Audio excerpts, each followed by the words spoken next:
Hello everyone, Suzanne here. Welcome back to my channel. It's a glorious day here. It's Saturday morning, maybe about 10:30. It's just beautiful outside. Oh, just perfect. Cool, breezy, light breeze, blue sky, white fluffy clouds, just delicious. Anyway, enough of my weather report. I hope that you guys are having lovely weather, having lovely days of weather as well, because it's your springtime up there in the northern hemisphere, the opposite to us important people down here at the bottom of the globe. But yeah, I hope it's just as lovely for you. I'm imagining it is, because our weathers are quite similar at the moment at this time of year. Anyway, I thought I would come back on today with a follow-up video from my last one, in which I showed you this baby's twin. I showed you Jonty last time, who's the twin A by Bonnie Brown, and this is my Pippa, who's twin B by Bonnie Brown, and I've got her as a girl. That's why she's called Pippa. Well, she's called Pippa because she's a girl. I don't know what came first, the chicken or the egg, but anyway, this is the exact same outfit that Jonty had on, except this is the girl version. So the B is in pink, and the bloomers, which are the same, are in pink as well, and it's in that gorgeous waffle textured fabric, which I just love. I think it's fantastic. And she's holding her very own Steiff lamb, the pink, with the pink bow on. So yeah, everybody's a twin today without their twin. Let me just put it so there you are. Now you can see the little lamb. Isn't it gorgeous? And of course, pink booties made by the same woman who made Jonty's blue ones. Yeah, just gorgeous. I love little booties. I have a huge amount, an enormous amount, I should say, of booties. But luckily they don't take up much room. It's not a bad addiction to have knitted booties for newborn babies. Let me tell you, go that way if you're running out of space and if you love booties. But yeah, much easier than accommodating my baby shoe collection. Oh, anyway, well, I've got them all in two of those hanging plastic things that have pockets on them. You know the ones I mean? They have, I think that, yeah, they're for adult shoes, so I can fit sort of two pairs into each. Two pairs? Yeah, two pairs of baby shoes into each pocket. So I have two of those hanging, what would you call them? Storage. Oh, shoe storage. Bags, I guess. Anyway, so they don't cause a problem because they're hanging on the back of cupboard doors, so they're not in the way at all. Anyway, that was a whole tangent I didn't know I was going to go on. Same as last time when I talked to you all about my doll collecting experiences and what I collect and all of that.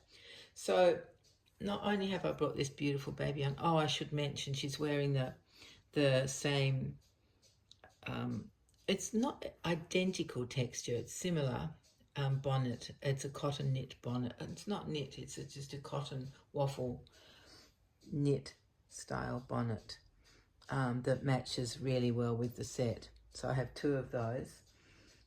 Yeah, so I mean, mostly I show Pippa and Jonty together, but lately I've been enjoying showing them separately, which is what I'm doing right now.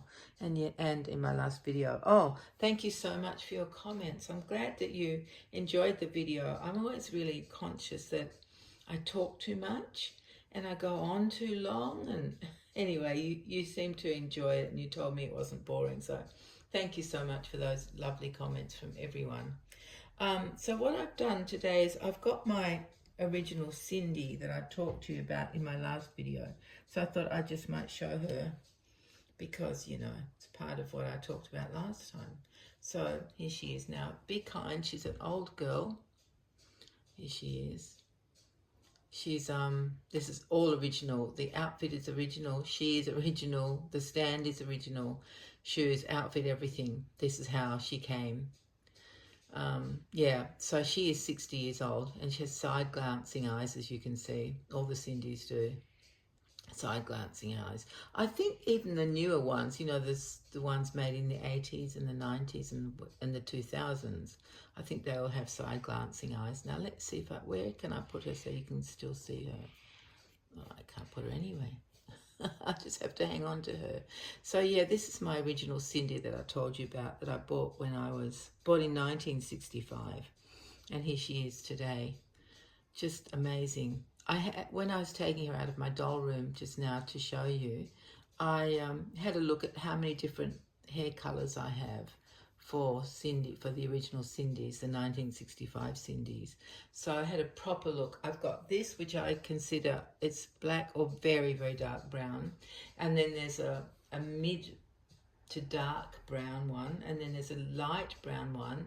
And then there's a yellow blonde one. And yellow blonde, and then there's a platinum one that I talked about yesterday, or in my last video, sorry, it wasn't yesterday. And there's a very blonde one who's not a yellow blonde. So yeah, I don't know how many that is. I didn't count, maybe 6.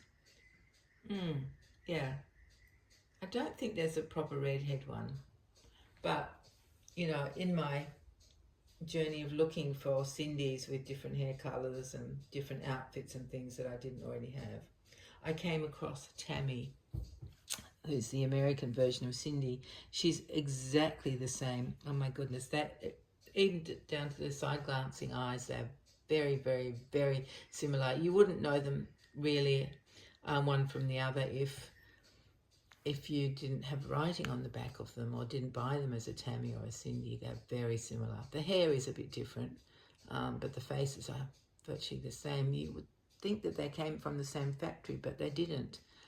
They really didn't.